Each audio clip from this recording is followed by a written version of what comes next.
Jennifer. It's episode number 9. How's everything going with you? It's going pretty well. So since we last talked, I binge watched a new show, I will say, that was not on our list. So I'm going to throw it out there. Oh, Kim's Convenience Store on Netflix. yeah, we have friends who are telling us about that. So It is so great. My husband and I loved it. It's just fun. They're quick 20-something minute shows, and you just really fall in love with all the characters. And my new favorite phrase is sneak attack. So you'll have to watch it to find out. But I heard you watched a show I recommended. Yeah, I've watched quite a few. I watched Warrior Nun. I watched. I'm in the middle of Schitt's Creek. Yay, that's the one. I'm excited that you're watching. Yeah, almost done with series 1. But who's your favorite character? I like them. I like them all. I think they're really interesting. Moira, I don't know if you picked up on this, but Moira has a very different, and I know she does this on purpose. She's an amazing actress. The character Moira, she has a different way she speaks with her family and a different way she speaks with outsiders. Yes, it's very polished when it's outsiders, or her polished version, I guess. It's very interesting. I just oddly am attracted to Dan Levy for whatever reason. I just think his character is just so neat and interesting. Yeah. And that's Eugene Levy's son in real life and in the show. So I'm excited to see what else happens. But let's talk a little bit about what's happening on episode 9. And it's titled Negative Nancy, Eager Ernie, and Permit Patty. And we have all experienced different personality types, at work and in real life. The challenge is at times, how do we align ourselves well with these different personalities and to help us sort of climb that corporate ladder or move forward in our lives, personal as well as professional. I think, or just make our day better, right? Yeah. So that's so much of it. It's just, how do you have a better day at work, or professionally, personally, whatever, with those kind of personality types. Absolutely. And then we have an amazing guest coming up, Courtney Ramsey, and she'll be discussing with us these types of personalities. So let's go ahead and welcome Courtney. Well, today we are joined by Courtney Ramsey, who has firsthand experience on how to navigate through workplace personalities, and she will share with us all her knowledge and expertise. Hi, Courtney. How are you doing today? Hey, I'm doing great. Thank you so much for having me. Awesome. So, Courtney, we would like to know a little bit about you and your background. So why don't you tell the listeners a little bit about what's going on with you in your life and your bio? Okay, well, thank you. So mainly my background is in training and development. So I actually had the pleasure of working with Jennifer back in the day at Zelle Corporation, where we were in training and development. Long time ago, back when Zelle was actually Zelle, not Signet. And I actually had Neiman Marcus before that. And then most recently, corporate experience-wise, I was with JCPenney. And most all in HR functionality. So everything from a generalist position to training and development to also recruiting. But a couple of years ago, back in 2017, I decided to take a leap of faith and leave JCPenney on my own to create my own business, which is very creatively called Courtney Ramsey Speaks, LLC. And I really basically just left because I knew that in the grand scheme of things, I didn't want to keep climbing the corporate ladder. I really liked doing the work of training development. I loved having multiple projects to work on. I loved all the creativity that went along with that, as well as helping people be better at their jobs. So I started my own business, and here I am. So Courtney, you also do, though, just besides doing training, you speak at events and do workshops. And I think we had an experience with you too at another organization we were at, where you came in and did a workshop for women as well. So that's part of your wheelhouse. I like to say that that's kind of my 50-50 business. So 50% of my business is more of the consulting side, where people will hire me to do training and development consulting work. Everything from coming in and just training the team, or to actually creating content that I would hand over to that business to lead themselves. The other half of my business is speaking. So going to conferences, like you guys mentioned, I got to work with both of you on those conferences, doing breakouts, doing keynotes, sometimes moderating panels, also doing virtual events now that, coronavirus has hit. So yes, that's kind of 50-50 portion of my business. I would imagine virtual events are getting to be very popular. Yeah, they are. I think people are trying to figure out, if virtual is the way to go. I don't know that we really have a choice if you want to do training and development and conferences right now, but we're all still trying to figure it out and make it the most interactive and just really interesting, because people get a little zoomed out a lot of times. So there's always problems with it, keeping the audience engaged, especially when it's a long training day or multiple days. So I can imagine how many more distractions there might be for an individual when they're working from home or not in office or in-person setting. So you have your work cut out for you, but you are a consummate professional, so I don't doubt that you'll succeed. So you have firsthand knowledge of all these different personality types, and the big thing we wanted to maybe explore and discuss with you is just how these personality types sort of interact with us, with each other, and how to leverage them in a way that will help us sort of be better colleagues, workers, and also advance in our careers. There's always certain personalities that may not be the best fit, but there are, I'm sure, ways to engage with them. So yeah, let's just dive right in, if that's okay with you. I was gonna say that too, like on that top of that, I just want to say, as Jigna and as we kind of talked about having this topic, right? So, but what dawned on me yesterday when I had a conversation with Courtney was, for everybody who's been at home for so long, like, and not been in an office space physically, or they're laid off like us and not having to be deal with those people, like, you kind of forget about those personalities too. So this is a good opportunity for all of you. I think everybody, if you're employed or not employed right now, to brush up on those, some of those communication skills. You're used to just being with your family and not as many people, or you're doing Zoom calls. So you kind of can prep for who's coming in. It's not the people walking in and out of your office and that kind of thing. And so it becomes a skill that might not be as finessed right now. Yeah, like we were saying yesterday, you forget things. I mean, everything from just basic recall of things I'm finding it's harder lately. But to your point, this is a practice skill. And not everyone's just a natural person who can get along with every different personality type. So the less practice you get on a daily basis, the less efficient you are at it. Sure. It's a really good point. I thought it might be kind of fun. Not everyone has been through a basic communication styles class before. So we can how about starting off with an overview of what the 4 basic communication styles are, and then we can dive deeper into the different ones you want to talk about. Does that sound good? Absolutely. Sounds good. Okay, I'm going to share my screen because there's a couple of basic questions I want everyone to think about in order to kind of pinpoint which communication style they might be in.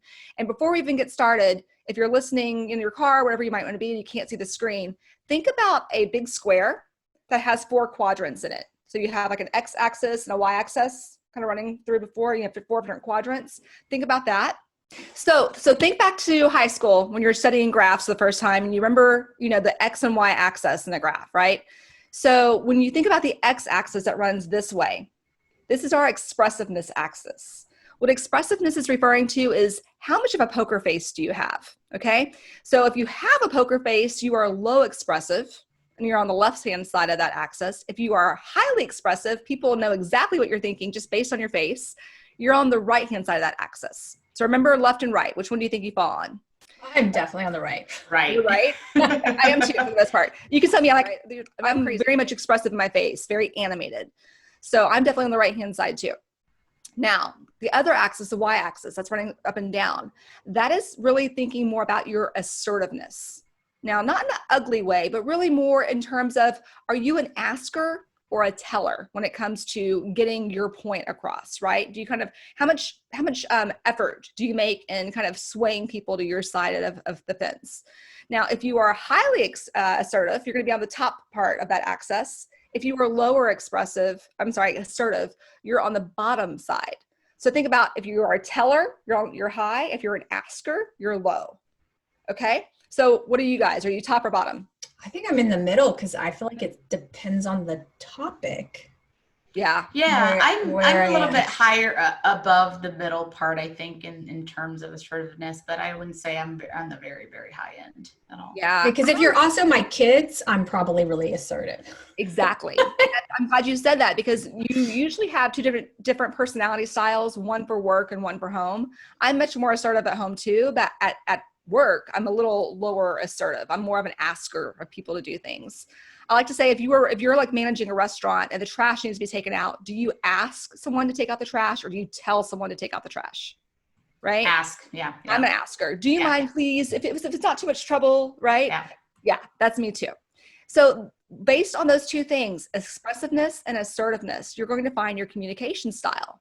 Now, going back to that grid we were talking about, the box with the 4 squares, if you are in the upper left-hand corner, that is more of a dominant style or direct, okay? So that's exactly how it sounds. You are low expressiveness, but you're highly assertive, okay? You're more direct in your communication. Mm-hmm. If you're on the upper right-hand corner, we call that more spirited or inspirational, depending on which school of thought you're applying to. That is the one who is still pretty much assertive, but also highly expressive. They're excited. They're the really fun people at the party. They're people you really usually enjoy being around. If you were in the lower right-hand corner, you are more of a steady person or a conscientious person. That is the one who is low assertive, but still highly expressive.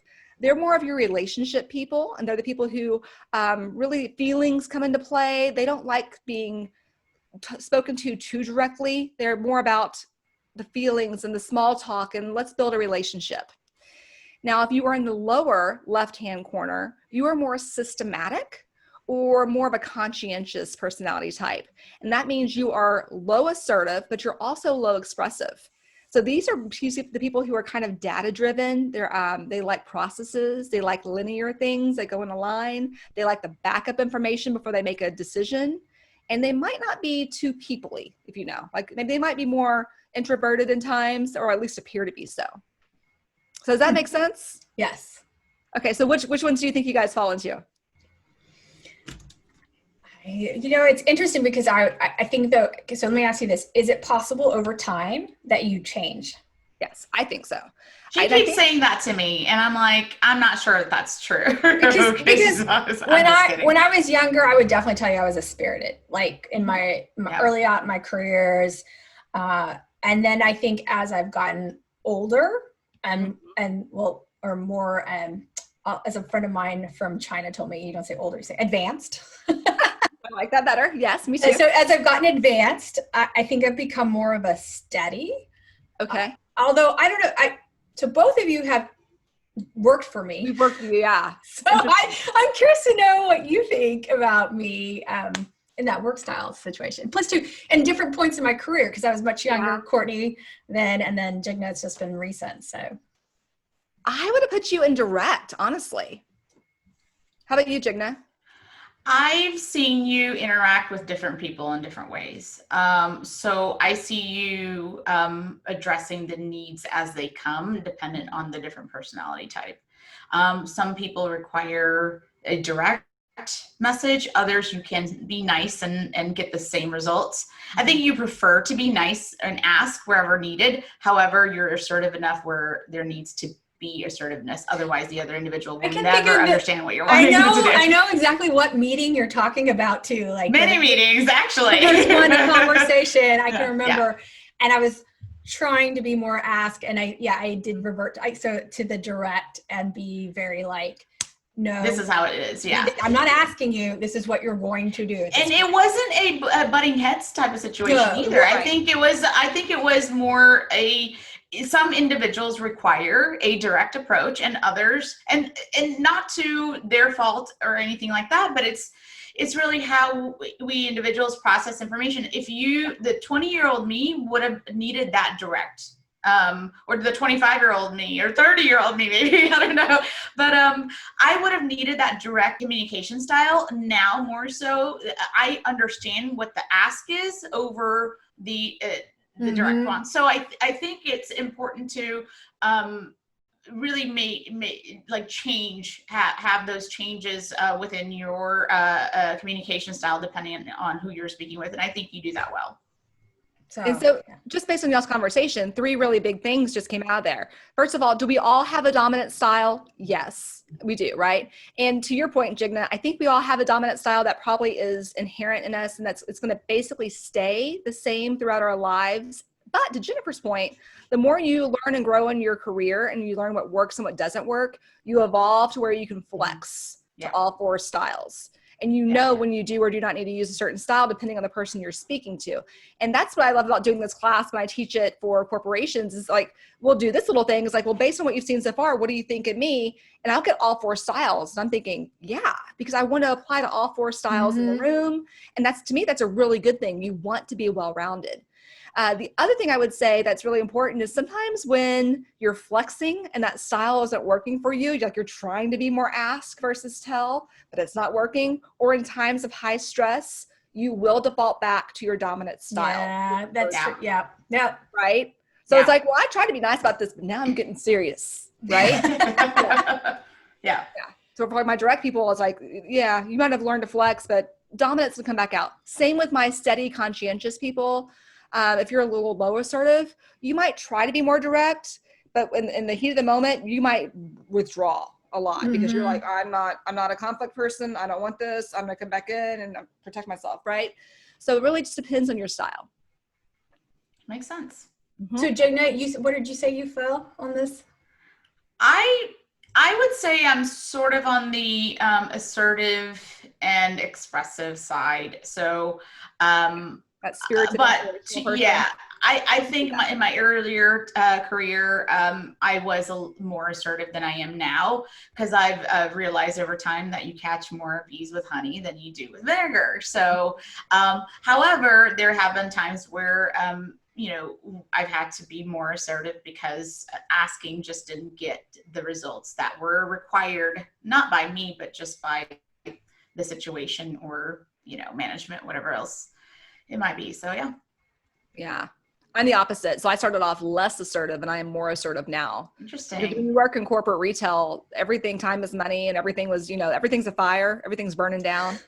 Seriously. So God forbid you could walk in and just try to shoot the breeze and take your time. It's like, no, just get there, get to the point. We got to move on. We got to get this done. So time is money. Actually, one of my first corporate job that I had, my manager was very assertive, but she was also very expressive. So there were a lot of times exactly how she felt, and it didn't feel good that you knew how she felt about you or others, right? Now, another manager I had was the exact opposite. She's very much, emotional. She's very interactive. She loves to interact with people, but she is definitely not assertive, and she's had to learn to. And I've seen her grow, over past decade and a half to where she's become, like you, Courtney, more assertive because that was a requirement because she saw. It was really interesting. I learned by observing now much more so than I ever did before. Right. Crazy. And it's interesting because, as you say too, like different managers you've had over time, people you work for, or you start to think about the values or things that they've shown you, and you're like, oh, I want to be like that, but don't want to be like this. And so you try to figure out, how do I combine all these things I've learned or observed to what, at least in your own mind, is the ideal person to be in the workplace, right? So, Courtney, that was a really great overview and insight on the types of personalities that are out there, and a little bit of insight on what I project out there, as well as Jennifer and the rest of us. So let's dive in a little bit on some of those specific personality types that are in the office. The first one I have on my list is the negative Nancy. No matter what topic of conversation, Nancy will find a negative thing to say about it. We all know a negative Nancy, and I think some of us have been that Nancy once in a while, not all the time, but in our lifetime. So tell us a little bit about negative Nancy. Gotcha. So negative Nancy, and really any personality type we're about to start speaking about, I like to first think about what's their quadrant, right? Are they more dominant? Are they more direct? Are they more inspirational and spirited? Are they more steady and considerate? Are they more conscientious and or systematic? Because even though they might be negative, any one of those 4 quadrants can fall into the negative Nancy category, right? So is a negative Nancy who's spirited, like, all right, guys, it's another bad day. Excited about being negative. Day. Like negative Nancy's gonna come to the office, and she's like, oh my gosh, you guys, I had the worst drive to work today. It was raining dogs, it was flooding everywhere, and then my coffee spilled on me. And then someone who's more considerate like me is gonna be like, really? Because it's just sprinkling outside. Yeah. Right? So yeah, I mean, you can fall into any of those, right? So I like to always first think, what category is this person falling into? Because that kind of helps me flex my communication style better. The other thing I always like to think about is, what role am I playing in this? Because negative Nancy's of the world, they need an ear to complain to. And sometimes we are that ear and we let it go longer than it should. And we don't find a way to excuse ourselves. So if this is not working for you, and it shouldn't be, because let me tell you, negative Nancy's rub off on people. I remember back in my first job at Neiman's, I worked in a very small office, and the person that I worked really closely with was fantastic. And I loved her, but she was very negative. And 6 months into my role, I was like, I hate this place. This is horrible, because it had rubbed off on me. So you got to be really conscientious about, really guarding yourself when it comes to negative Nancy's. So think through, what role are you playing, and can you kind of step away from this person? And it might be something as simple as, oh my gosh, Nancy, so sorry you had a bad drive to work today, but I have a call. It's in 5 minutes. I got to get out of here and prepare for my call. And right now it's probably easier to avoid them, right? Because you don't have to see them person to person unless they start IMing you with their day, which I guess you can just kind of ignore anyway and say, oh, I'm so sorry, I've been on another conference call or something, right? So yeah, absolutely. Now it's a little tougher in my opinion when you have a negative Nancy and you're the person's leader, because now you're like, oh great, what do I do with negative Nancy now? To me, that's where we got to start really thinking through. I'm gonna start asking more questions, especially if Nancy is complaining about clients or complaining about other coworkers. I'm gonna ask her to start getting specific for me and try to basically help her problem solve. I need to find out if this is just someone griping and venting, or if this is a real problem that I as a leader now need to help her solve. Right. Absolutely. I think that's a great point. As I mentioned earlier, I kind of saw myself like, and as Jigna said, she saw me more in that steady, I think, asking area. I think because that's where I've gotten, where I've had to ask and learned as a leader over time, like, what's really going on here? I can't be your best bud, and I need to know, is this a real problem or not? Yeah. Absolutely. I've heard, I don't think you can avoid a negative Nancy in an office setting. There's usually one in the family. There's usually one, and it's just not a female either. It could be a no, exactly. Negative Nicholas. Thank you. I was trying to think of a male name with an N. It's all alliterations going forward. So just so you know. But yeah, they're going to exist. And you're right. As a manager, how do you sort of manage that situation?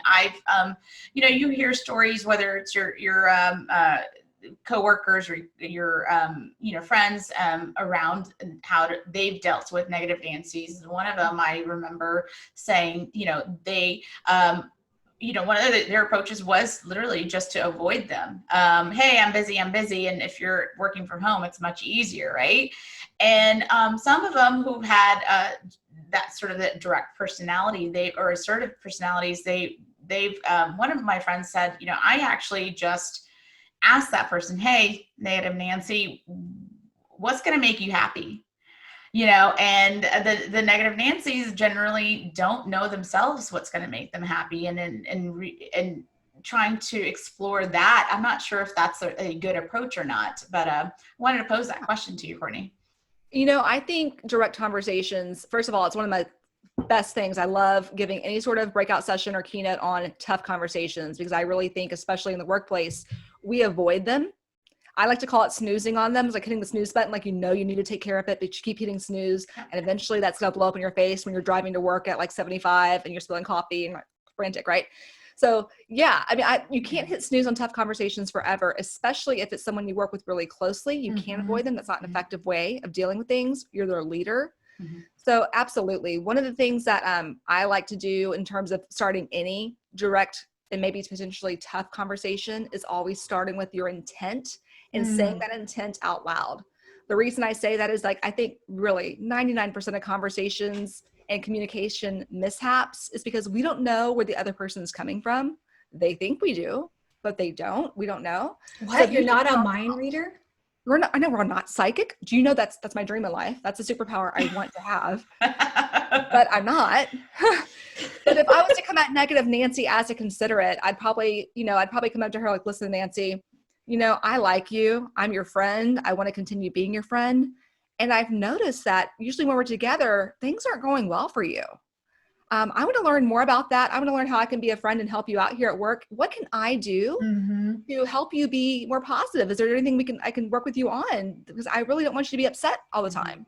Yep. That you makes know, sense. and then I'm softening things before I get into it versus girl, what's going to make you happy? You know? Yeah. Absolutely. And that's some good advice. You do have to look at their personality types and how they're going to receive the information. And if it's too harsh, they might just put their wall up and stonewall anything that you're wanting to say. So and then they'll walk out and talk about how bad you are. Yeah. Probably. They could, yeah. Well, I mean, of course, Jennifer, how dare you ask me to be positive, you know? But moving on to another personality type, eager Ernie. Now, eager Ernies, they always raise their hands first for every single task. Now, this attribute is commendable, and is there a time where too much eagerness is a step in the wrong direction? Gotcha. So eager Ernie as a coworker? Yeah, or just people in your life, right? Just people in your life? Yeah. Coworkers specifically, yes. Yeah. You know, coworker, when you have that guy or that girl who is all over it, and we call it, to me, like they're like the yes people, they will do anything. I mean, and you're like, wow, that's a bit much. Sometimes realize they're doing themselves more harm than good, because a lot of times they're volunteering for tasks that are not necessarily leading to their career progression, right? They're more administrative things that might even be on more of a personal side for the person they're trying to help. That can be good in terms of relationship building, but it also could be detrimental in terms of really getting the experience you need in the role to move up the corporate ladder. So we need to be really conscientious of what volunteer activities we're actually raising our hand for, because our goal is to make ourselves more well-rounded, you know, dig deeper in the business to really develop those skills and abilities we need to move up. And sometimes eager Ernies are not doing themselves any favors. So first of all, realize that. I think too is that having been in a managerial role like that before too, I get worried about those people burning out. Like how much is on your plate or what is not on your plate that you're feeling like you need to fill it up. Like that's something that I have learned too. Like that, I need to pay attention and start to look into that and understand where they're coming from. Goes back to like you were saying, ask a lot of questions. Why? What excites you about doing that? What, you know, do you just feel like you need to take it on? Get deep down and really what's going on in their head to why they're constantly raising their hand. And quite frankly, as a leader, if they're not the right fit for that role, you need to be able to tell them that and tell them why too. It's like, Ernie, I don't think this is a good thing for you to take on. You need to have X, Y, and Z skills first before I give this over to you. Like, I'm not ready for you to go to the C-suite meeting, Ernie, you know? So maybe let them kind of give an idea of what they need to do before they can get to that task, because sometimes they're just a little overeager and they don't realize they're not equipped yet to take on that role. That's a really good point. One other thing I wanted to sort of point out is that there are times where eager Ernies might do a disservice to their colleagues and their teammates. There are times where they're volunteer for every single task or project or, you know, whatever it might be. And now they have a loaded over more than their fair share of work, but then their teammates have less than, and they're not also allowing their team members to shine like them. It's sort of hoarding everything for yourself in a sense, or at least it's perceived that way. It may not be the case, you know, the intentions are generally good, but sometimes it's perceived as, hey, why is, you know, eager Ernie always taking every single task or assigned to every single project? Why can't I also sort of share in the successes? Or I've seen where that person is also like, they gave that task to somebody else, but then they come like, oh, I had time, I finished it, so you don't have to worry about it.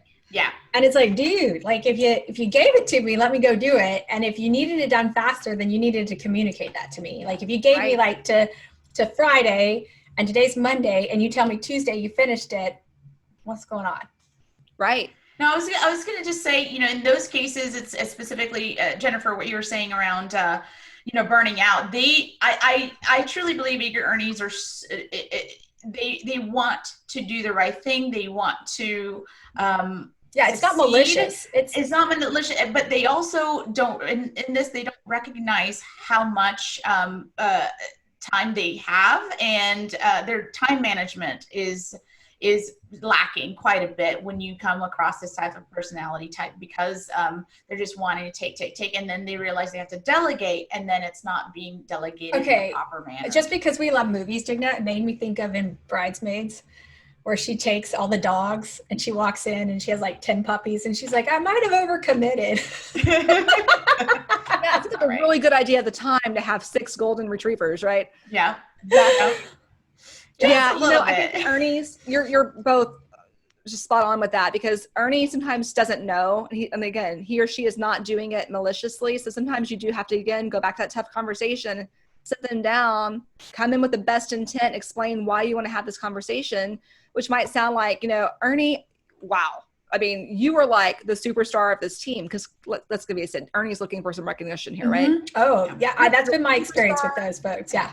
Yeah, we love you. I can't believe how much you're able to take on. But I got to tell you, I'm concerned about burnout.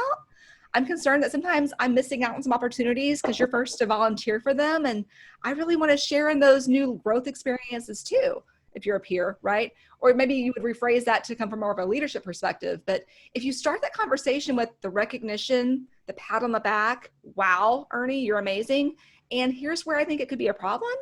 That could start the conversation too, in terms of getting to the bottom of why Ernie is doing this in the first place, and then coming to some sort of an agreement on how you can move forward, so Ernie's not getting all the prized tasks. And I feel that with eager Ernies, it's important for the managers to really ensure they manage it.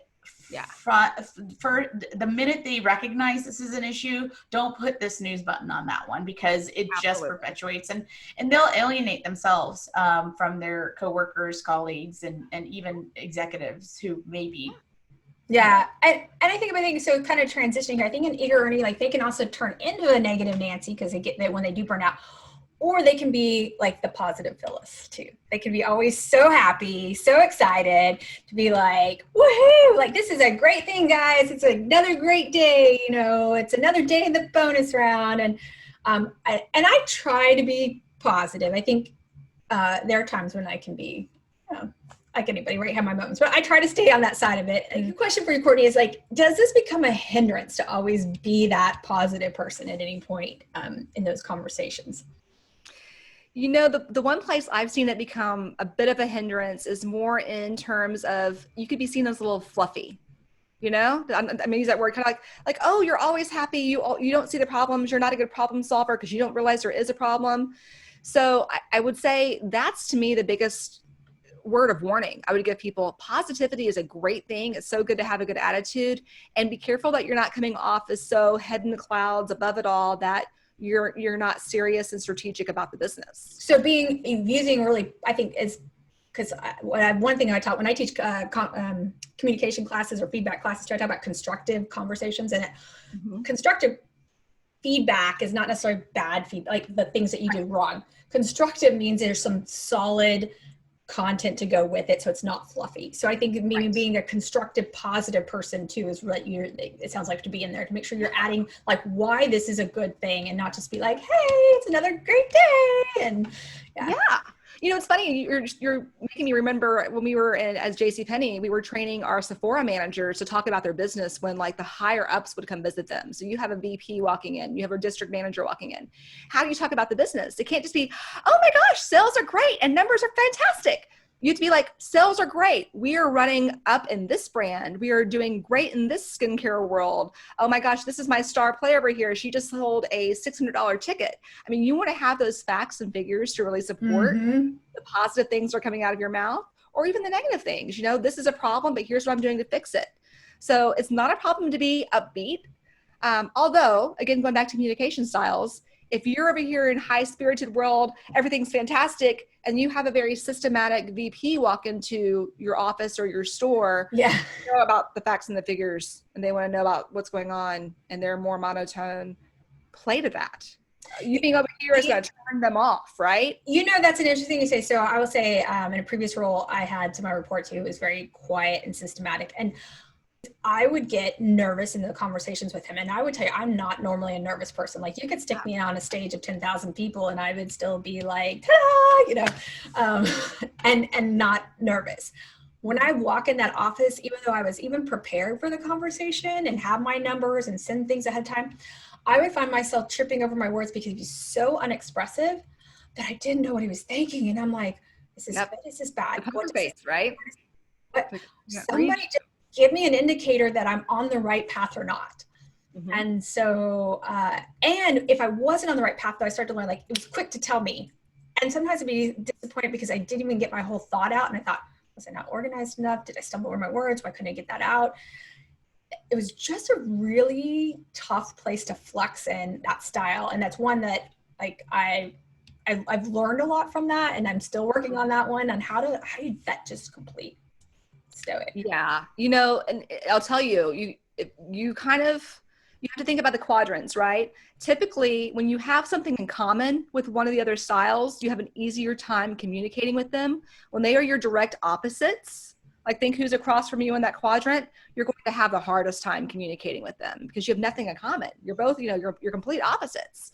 So you really do have to think through, what is this person's communication style, what they like and not dislike, and to your point, prepare for the conversation. And they're not going to all be good, even if you do prepare. Just be prepared and give yourself some grace. But it's going to be something you do have to really work towards.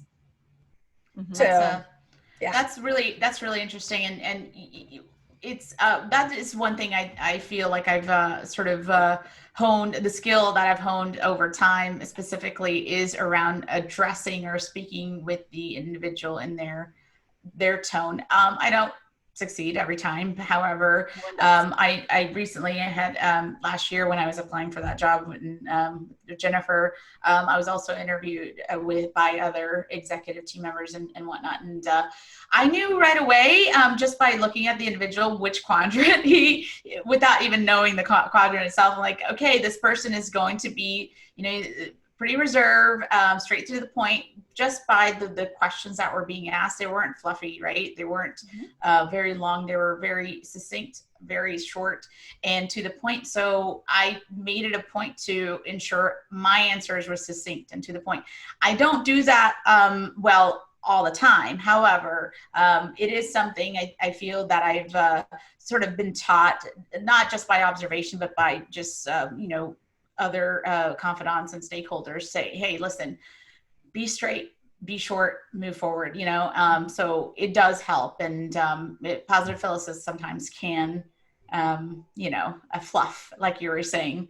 And one additional thing I wanted to just mention about positive phyllis is that it's great to have the positivity. I'd rather have a positive Phyllis over a negative Nancy, right? However, one thing positive Phyllis should really keep in mind is, are you really masking over the true issues that might be there in the office? If you're always wanting to be positive, which is a great thing, but are you also not recognizing the areas of concern or focus because you want to continue to be positive? So are you authentic, right? We've heard that word a lot lately in communication, the authenticity of people. So I think at some point people start to see over if you are masking something, that positivity is not authentic anymore.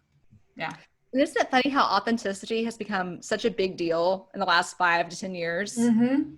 I mean, I know when I first started work, I'm being really polished and being really pulled together and being, always on was a really good thing. I got compliments for it. But I would swear about maybe 5 to 10 years ago, people started pulling me aside and like, Courtney, you're doing great. You're a good team player. You deliver, but I don't know who you are. Oh yeah.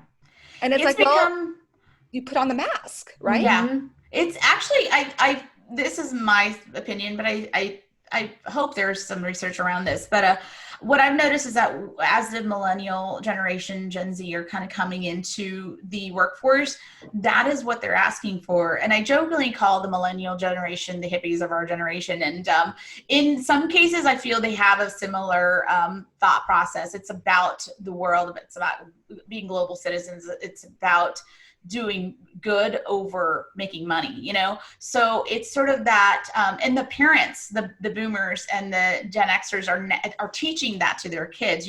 It's more important you to be happy and instead of making money. So I feel like that's sort of what we're seeing now, and that's one of the reasons of the shift. Would you agree, or what have you seen?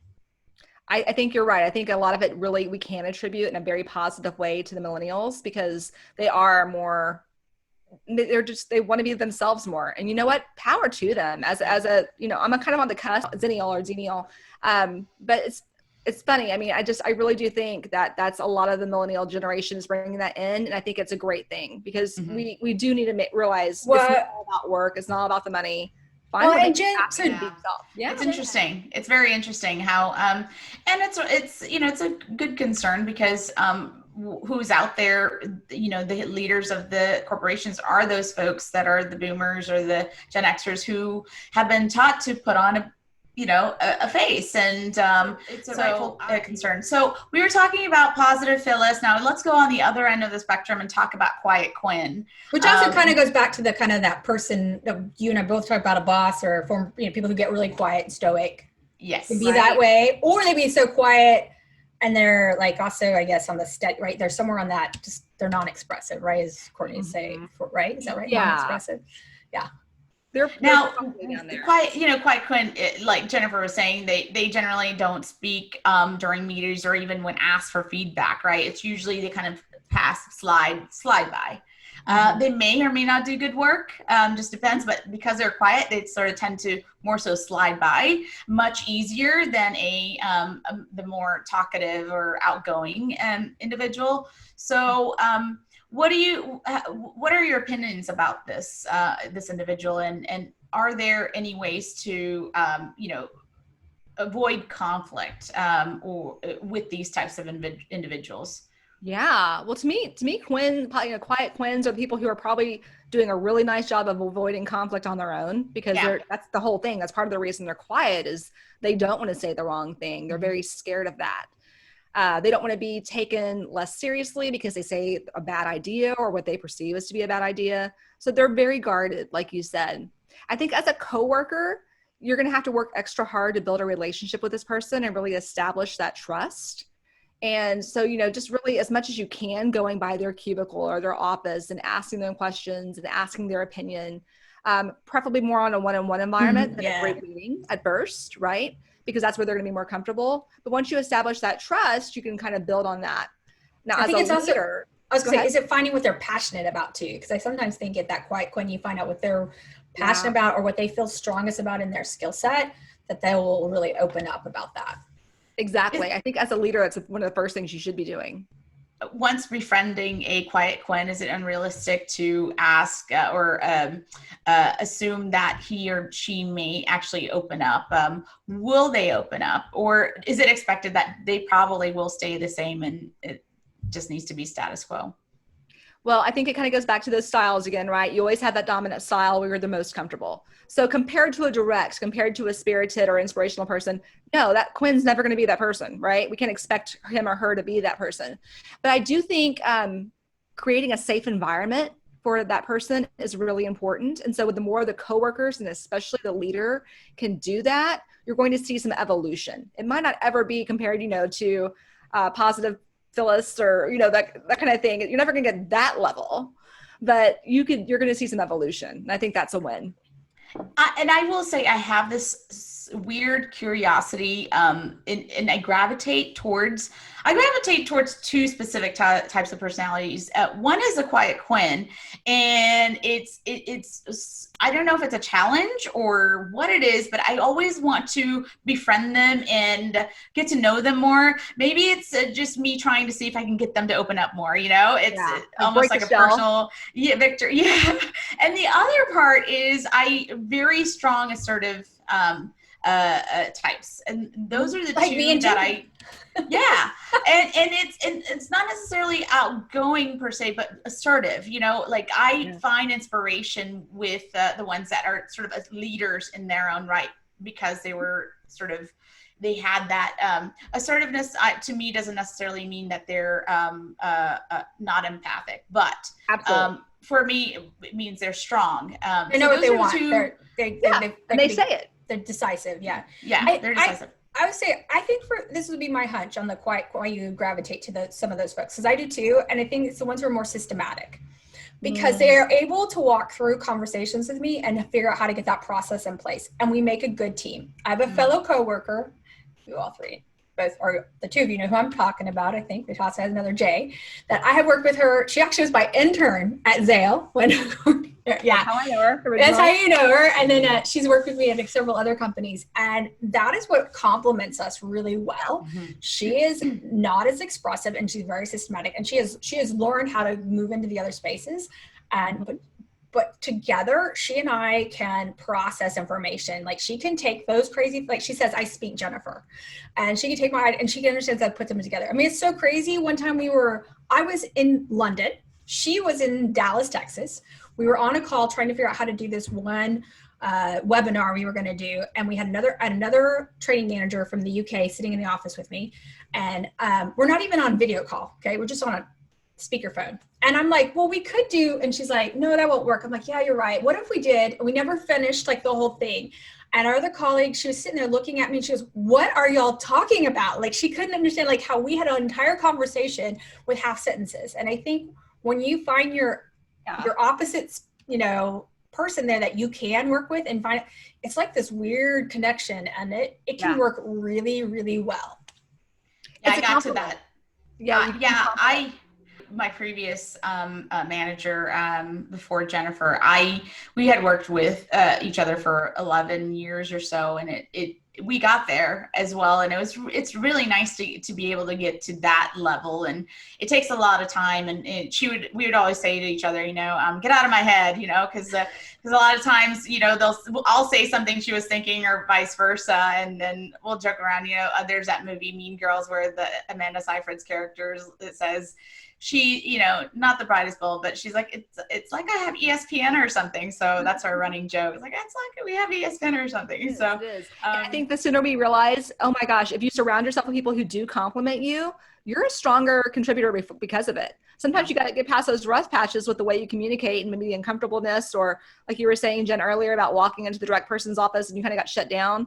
Like that's not personal. It's just how that person communicates. And once you kind of figure it out, it could be a golden combination. Absolutely. So, let's talk about a couple others really quick here. Permit Patty. That person who is always looking at the rules in the office for compliance. And I think I worked with somebody one time. She sat close to the break room, and she would watch like how long people would take a break and think or lunch. Like if they were longer. In professional people, they were not like hourly or anything like that either. But she just felt like, or she knew too, because she could see when people came through the elevator, like some people, she felt like they just didn't have a full day, or they complained about that. And the environment I was working into, professional services, a lot of times people are working at home too, because they're doing consulting client work. And so you might have stayed up and worked on a project to get something finished at 1 a.m. in the morning. So that's why you rolled in at 9 a.m. And whatever it might be. So she was always constantly watching this. So, and then would make comments about it. Thoughts on the compliance person? It's pretty clear who Permit Patty is, right? She's probably in that systematic, really conscientious category where like the process, the rules, that's a good point. The data, all those things are real important to her. So know that going in. There's something she's getting from that thing. That's important. But I would say just know that going in, it's important to her. And so, you're not going to change all that. But to me, this is the person that more than anything, if she starts to really rub people the wrong way, and there's lots of passive aggressive comments coming out, or there's a comment in almost like I'm taking notes on you and I'm reporting it back to the boss. This is a tough conversation that has to be had. So from the coworker point of view, again, starting with that intent of why you want to have this conversation, how it's affecting you, maybe give her an example of two, and then start asking what's going on there. Why do you feel like you have to keep track? Or do you realize, I came in at 9:30 yesterday morning, but I was sending my last email at midnight, So maybe she's not thinking the big picture. And then I think this is especially a conversation that the leader has to have with Patty if it's affecting the team in a really negative way, because she's probably not fully aware that she's doing it as much as she is. And she's almost certainly not aware that it's having a negative effect. Which then takes me though to like the angry Andy, like the opposite, like why they may be watching it, but like the littlest thing like sets them off. Like they just like, they're a yeller, I guess, right? That they're in this perpetual like, we don't do it like that here, or I don't care what you think, or it's just, the littlest, and you didn't even know it was going to set them off, right? Like it's like, like you're like, ooh, I touched a nerve. Right? Like, Yeah. back off. It's like that Andy and Friends, right? Angry Andy, like the littlest things would set him off, and you realize that he's got an anger issue, and there's there's some serious concerns, mental concerns, and there's sometimes people just can't stop Right. how their mind works, and then that's most people don't want to yell and scream in work environment because they know how detrimental it might be. So I have a little bit more empathy for Angry Andy because I don't believe they do it on purpose. It happens. However, I also don't feel they have, some may not even recognize that there is a problem or want to recognize it. And many just don't get the help they require or they need because most employers aren't equipped to provide that kind of support, unfortunately. Well, just as a public service announcement, if you are employed, just check. You may have an employee assistance program. A lot of people don't know about their EAP, and even though I was in learning and development for a long time, my last job I didn't sit in HR like for the first time in a long time, but most of my life I sat in HR, and a lot of people don't know about the employee assistance program. You can get up to like 3 free sessions. They may even do more things now, like now the stuff going on. So it's a good thing to check out. So. I think there's two sides of Angry Andy, because there's a side that we talked about there's a true mental health issue, right? And that's probably something as a peer of Andy's you don't really want to tackle on your own. That's something that the leader needs to work with HR and to find the right person to really intervene. But sometimes there's just an Angry Andy who doesn't realize he's being quite so ornery, and he just is gruff and he just comes off badly. I think that's a different situation. A lot of times, sometimes I always say, dig deeper. What's really going on here? Because is Andy just really burned out and he's over this job? A lot of times people just stop trying and they're like, I don't care how I sound. I'm over this job, right? So I think as a leader, you got to start digging deep and say, is this really the right job for you, Andy? Because you don't seem happy here, And the same thing with a coworker. You could kind of help them have that, come to the realization conversation too. Like, I got to tell you, Andy, especially if this is a change you've seen, like Andy wasn't always this angry and now we're over here and no one wants to approach him. Maybe you as a coworker with the right intent, again, going in with great intent and telling him why you have the conversation, why you care enough to have it. Maybe it's just helping him understand this is not the place for him anymore, or helping him just realize he's coming across rougher than he might realize. Now, with Angry Andy, it's probably a good thing to have the empathic Emily around to understand. Courtney, you were talking a little bit about how it's the evolution of personality and the needs and the requirements, in a sense, by employers now than before, and not putting on that big face. I feel like this is another major requirement is the empathy. So having that empathic Emily, we've come across them, and I always want an empathic Emily on my side, right? So what do you think about the Emilys, the empathic Emilys of the world, and how can we sort of leverage that relationship to be more successful in our careers? Well, I'm with you. I would love to have an empathic Emily in every area of my life, for home and for work, because they just make you feel good. They work to identify with what you're feeling, and they just make you feel like it's okay to feel that way. So I think definitely, finding a peer at work who you can develop that level of trust with, who you truly feel open to have conversations that maybe involve a higher level of trust and respect and confidentiality. I think that's just good for everyone's mental health. First of all, we all need that person at work where you just got out of a bad meeting and your boss just ripped into you and you need to go, not necessarily cry, but just have someone say, it's okay. You're not going to die, And so I really think finding someone who's like that is really important. But I don't know. I've never worked with anyone who was specifically like that to everyone. Yeah, that's a good. I have a manager who I was referring to. She had a very high level of empathy, and I benefited from it and I learned from it. I would say my empathy level was much lower in my 20s, and it really did increase. And I noticed it she did it with everyone. It's just, it was remarkable. You don't really see that very often. Like you're saying. So I really held on because I knew this was special. This was something different. And now there's empathic Emily, and then there's also supportive Stu. And in my mind, they're a little different, even though they share similar qualities. Tell us a little bit about why they're different, sort of sets each one of them apart. Yeah. Well, for me, supportive Stu might be supportive in a myriad of ways, right?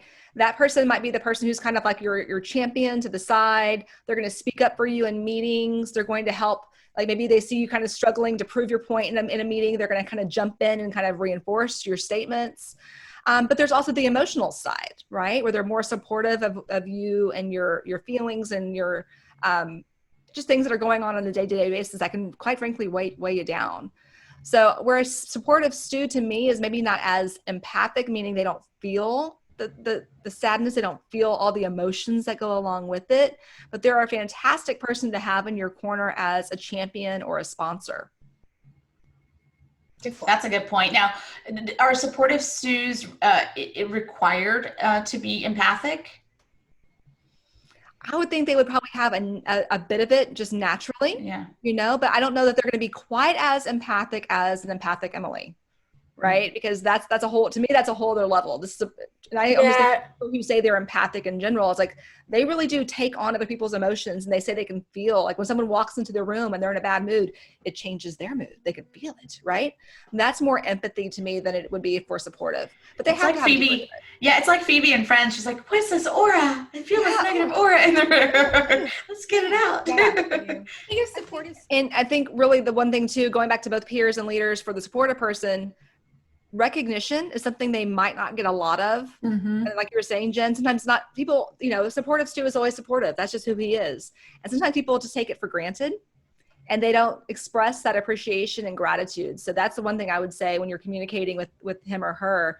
I mean, really just make sure they know just how much support means to you, and keep that relationship alive, and try to reciprocate too. Because a lot of times I think, going back to being burned out, you can be burned out of being supportive or overly empathetic too. So trying to return the favor is really big for those people. That's awesome. That's really good that's a really good point. And just recognition is good for any personality types, I feel. And when are managing mics useful in a situation? So tell me more about managing Mike. Do you mean from a peer point of view, a guy who kind of stepped up to be a natural leader of the team, or a true leader manager? They have the title. It's more so the natural leaders in the group.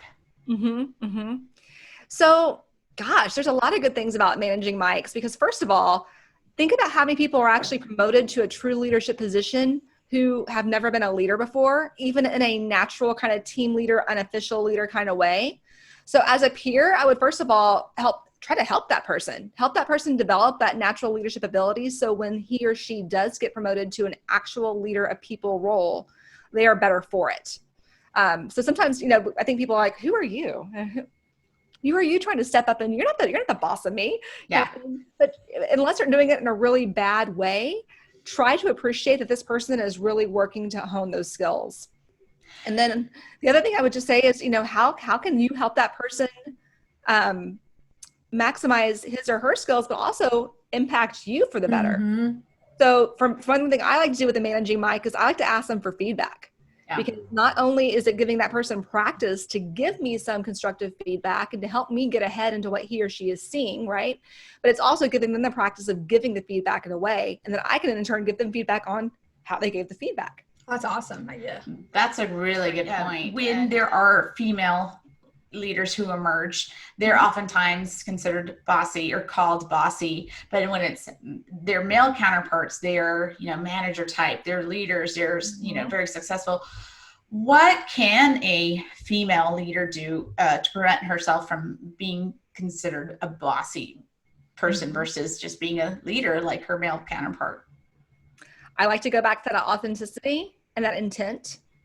So, if for example, if I was a peer and I was coming up to you, Jigna, and to give you some feedback, I might start out with what my intent is. I see you. I think you're amazing. I want to help you get ahead.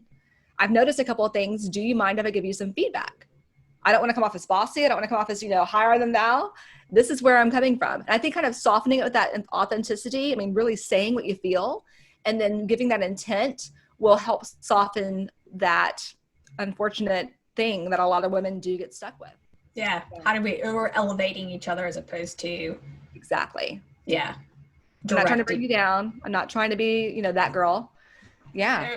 But to your point, the negative Nancy's need to be dealt with by their managers and not their colleagues in certain situations. So the approach, the authenticity approach is probably the best option there in both situations. Yeah, the intent goes a long way. You really just say why, and not just, not the surface level intent, like really I care about you. Say the things that maybe you don't typically say at work. Mm-hmm. I see something in you. I want to help you get ahead. Mm-hmm. Things that people want to hear in the first place, but of course they need to truly be true for you. That's very helpful. Yeah. So we have one last persona type. And if you've watched our show, Jigna and I's favorite TV show is Seinfeld. So we're going to call this the crazy Kramer, right? The person at work who is always around, has, you don't know when they're going to show up. They pop up. I always think about kind of the one of wander in the office space. And they talk to everybody. They're fun. You want to be with them at the party. They if you had a company party, they see you on the Monday and they remember everything about what you did. And you're like, oh, maybe I didn't want to hear that. But they're just fun. Right. But at the same time, sometimes you wonder, well, what do they do? They might get promoted. You don't know how they got promoted. You're like, I don't really know what you do. And then if you ask them what they do, they might say something snarky like as little as possible, So what do you think about these crazy Kramers? Because I don't think there's a lot in an office space, but I always feel like there's at least one or two somewhere wandering around. I sometimes first of all, I have to take a step back because I know Seinfeld, y'all's favorite show, because I was talking about communication styles today. If you go to Google and you Google communication styles on Seinfeld, ooh, one of the first or two returns on Google should be a PDF document by actually a fellow speaker.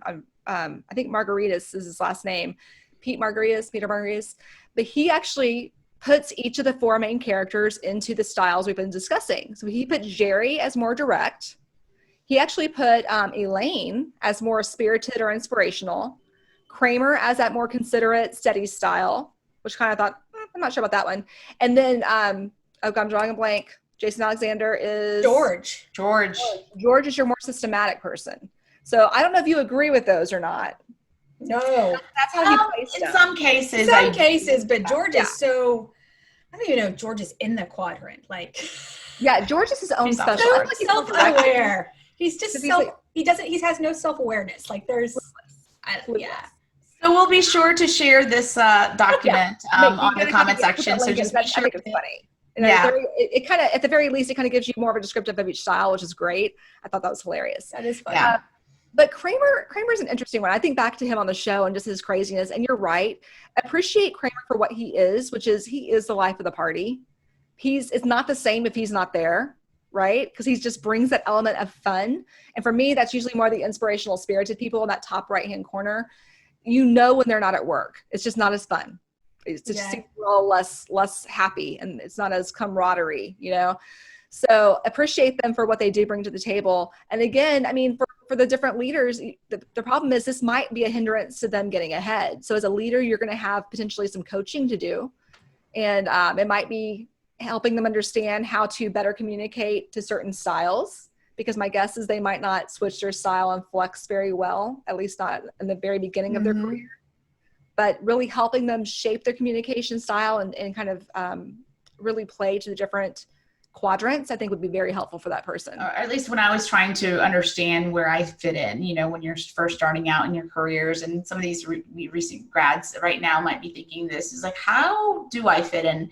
And then not only that, but also accept where you fit in. I think that's a big challenge. Is a lot of us may already know the type of personality we might be. We might not have the same definition for it, the official definition. However, we kind of know where we lie, but many want to be everything for everyone, and that's just not a possibility. And in the back of our minds, we kind of know that, but the challenge is, coming to terms with who we are. I'm never going to be a crazy Kramer, I'm never going to be the life of the party, but I want to be, so how do we sort of console ourselves and tell ourselves that it's okay that you're not the life of the party? I know. I want to be Kramer too. Right. I really do. To console ourselves, we do have to realize, we've been talking about all these different styles, but no one is truly better than the other. Really, it's the best when we have a good comprehension of all four and we can flex to them accordingly in the situation we're in, because they all have strengths, they all have weaknesses. So know that although we might aspire to be, the spirited one, the inspirational one, and here we are over here, systematic, it's not a bad thing. You have gifts that person does not have. And I think the biggest thing is learning to flex and then finding those people who kind of help round out your superpowers. Like Jen was saying earlier about having the person who, her other J person who really helps, is like her, other side of her brain and can help make her dreams and thoughts and ideas a reality, right? Because of all the gifts that she has that Jen doesn't. Well, this has been great. It's fabulous. Time. I could talk about stuff all day. We might just have to, Courtney. Yes, I think we will be sure to share all the resources that we were talking about on our podcast today. So just check out the comment section or the description section. It'll be there. You can always find us on LaidOffLife.co, and resources will be there. So Courtney, thank you so much for joining us. This is a great reminder for us to continue honing our skills, our communication skills around these types, even though we're at home. And now it's time for cookie time. Yes. The fortune cookies. Yes. So sometimes we'll share one with one of our speakers. So I have two here. Love a fortune cookie. Love it. So Courtney, you get to go first. Left or right hand? Which one do you want? Right hand. I want your right hand. This is for Courtney. Make the noise. The Jigna life is to make the noise. I'm actually the one who eats the cookie. I'm kind of sad I can't eat it. I'm sorry. Virtual. We'll send you a virtual cookie. How's that? I should have brought you one yesterday when I saw you. Okay. Oh. Be prepared to accept a wondrous opportunity in the days ahead. So some new work is coming your way, Courtney. Right, there it is. More stuff. I like it. Thank you. There it is. I will save this for you. So next time I see you, I'm going to put it somewhere special. Okay. So, all right. Jigna, why don't you do yours? Okay. All right. A purpose is the eternal condition for success. Ooh. So I need a purpose? I thought LaidOffLife was my purpose. Maybe it's the other project you're working on right now. So. Lots of projects, lots of different projects. Okay, there we go. There's this one. Let's see. All right. Could I get some directions to where? To your heart. Take a left, go straight, then 2 more rights. I have never seen anything like that in a fortune cookie. That was unique right there. Yeah. Well, thank you all. As Jigna said, be sure to check us out on Instagram, Facebook. You're watching this off of YouTube. Where else are we at? LinkedIn, and our website is LaidOffLife.co. And we just thank you, Courtney Ramsey, for joining us. Check out Courtney Ramsey Speaks as well. Bring her on to your next show, event, conference. Yeah. So thank you. All right. Thank you so much for having me, ladies.